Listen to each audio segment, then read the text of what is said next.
हुकूमती इत्तेहादी जमातों की जानिब से PTI को सियासी जमात की बजाय कलअदम तंजीमों के तरबियत याफ्ता अस्करियत पसंदों का जत्था करार देकर पाबंदी लगाने के मुतालबे के बाद इमरान खान और इनकी पार्टी के लिए खतरे की घंटियां बज गई हैं। ये तासुर अब गहरा होने लगा है कि इमरान खान के लाडलेपन का स्टेटस अब खत्म हो चुका और तहरीक इंसाफ को कानून के दायरे में लाने का फैसला हो चुका है। उर्दू न्यूज की एक रिपोर्ट के मुताबिक पाकिस्तान का सियासी अखाड़ा नित नए मौज़ूआत जन्म दे रहा है।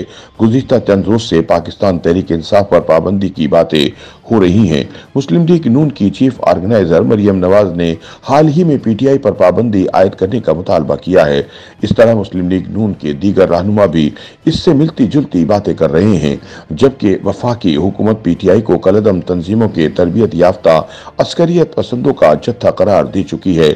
ऐसे में सवाल पैदा होता है कि क्या एक सियासी जमात को दूसरी सियासी जमात पर पाबंदी का मुतालबा करना चाहिए। गैर जानिबदार सियासी मुबस्सिरीन इस मुतालबे को किसी सूरत जायज नहीं समझते।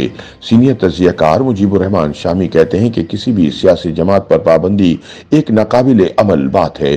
तहरीक इंसाफ पर पाबंदी का मुतालबा जुजलाहट का नतीजा है। सियासी हमले का जवाब सियासी ही होना चाहिए। आप किसी को अखाड़े से बाहर नहीं कर सकते। अगर आपके मुखालिफ सियासी जमात ने आपके नाक में दम कर रखा है तो इसके मुकाबले में आपको अपनी हिकमत अमली बेहतर करने की जरूरत है, ना कि पाबंदी लगाने का मुतालबा करना चाहिए। उन्होंने अपनी बात जारी रखते हुए कहा कि फर्ज किया पाबंदी लगा भी दी जाए तो क्या इससे तहरीक इंसाफ खत्म हो जाएगी। जब जुल्फिकार अली भुट्टो ने NAP यानी नेशनल अवामी पार्टी पर पाबंदी लगाई तो इसके बाद इसी जमात ने ANP के नाम से अपनी शनाख्त बना ली और फिर एक वो दौर भी आया जब उन्होंने पीपल्स पार्टी के साथ मिलकर खैबर पख्तूनख्वा में हुकूमत बनाई और अब भी वफाकी हुकूमत का हिस्सा है। पाकिस्तान तहरीक इंसाफ पर पाबंदी की बातें इस वक्त सामने आई जब लाहौर और इस्लामाबाद में पुलिस के साथ टकराव में दर्जनों पुलिस एहलकार जख्मी हुए, जबकि PTI कारकुनों पर पुलिस की दर्जन से जायद गाड़ियां भी तबाह करने का इल्जाम है। इसी तरह पुलिस के मुताबिक इमरान खान की लाहौर में रिहाइशगाह से असलाह भी बरामद हुआ है। आखिरी नुक्ता जिसको लेकर पाबंदी की बातें हो रही हैं वो ये इल्जाम है कि इमरान खान की रिहाइशगाह में कलअदम तंजीमों के अफराद भी मौजूद थे। मुजीबुर रहमान शामी की राय में सियासी जमात पर पाबंदी एक इंतहाई मुश्किल काम है। फील्ड मार्शल जनरल अयूब ने जमात इस्लामी पर पाबंदी लगाई थी। सुप्रीम कोर्ट ने इस पाबंदी को उड़ा दिया था, तो अब भी हुकूमत कोई ऐसा तरीका इख्तियार करती है तो सुप्रीम कोर्ट ऐसा नहीं होने देगी।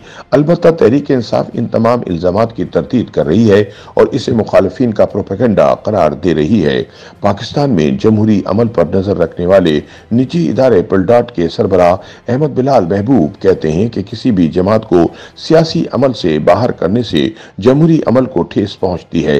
सियासत करना और सियासी जमात बनाना इसकी गारंटी आइन देता है और ये बुनियादी हक है। ये बात दुरुस्त है कि पाकिस्तान में गुज़िश्ता कुछ अरसे से ऐसी सियासत को फरोग दिया गया है जिसने अदम बर्दाश्त पैदा की है। इसके नतीजे में किसी सियासी जमात पर पाबंदी लगना भी अदम बर्दाश्त की वाज़ेह मिसाल होगा। मुबस्सिरीन के मुताबिक मुस्लिम लीग नून की जानिब से तहरीक इंसाफ पर पाबंदी की बातें तो हो रही हैं, कल कला अगर तहरीक इंसाफ की हुकूमत आती है तो फिर इसी तरह की सूरत हाल का सामना खुद मुस्लिम लीग नून को भी करना पड़ सकता है। सियासी जमातों को एक दूसरे को अखाड़े से बाहर निकालने की सियासत को रिवाज नहीं देना चाहिए। ताहम नाक़दीन का कहना है कि तहरीक इंसाफ को भी अपने तर्ज अमल में तब्दीली लाना चाहिए और जत्थों के जरिए पुलिस और सिक्योरिटी फोर्सेस पर हमले और अदालतों पर धावा बोलने की रविश को तर्क करना चाहिए। YouTube पर गूगली न्यूज देखने के लिए youtube.com की सर्च बार में गूगली न्यूज TV टाइप करें। गूगली न्यूज के पेज पर सुर्ख रंग के सब्सक्रिप्शन वाले बटन पर क्लिक करना ना भूलिए। YouTube पेज पर अपलोड होने वाली वीडियोस से बाखबर रहने के लिए बेल आइकन पर क्लिक कीजिए। आपको हर नई वीडियो के बारे में नोटिफिकेशन मौसूल हो जाएगा।